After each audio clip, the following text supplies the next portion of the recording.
Okay, so now we're back over here with our wet water dollar bill, and I'm gonna wipe up some of this moisture here because I don't want it to, the dollar bill is very wet.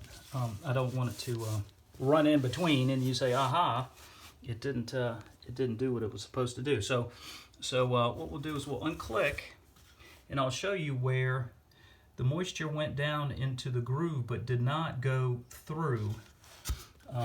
Dollar bill is dry on the bottom, and dollar bill is dry and wet on the top, and you can see where the water had gotten right to the edge, but it did not go through the 5G locking system, through the and in through to the bottom underneath.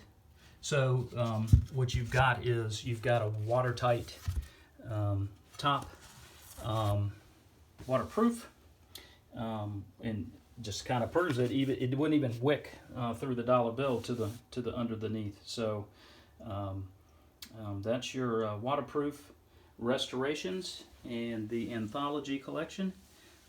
Take a look at it, Mannington.com.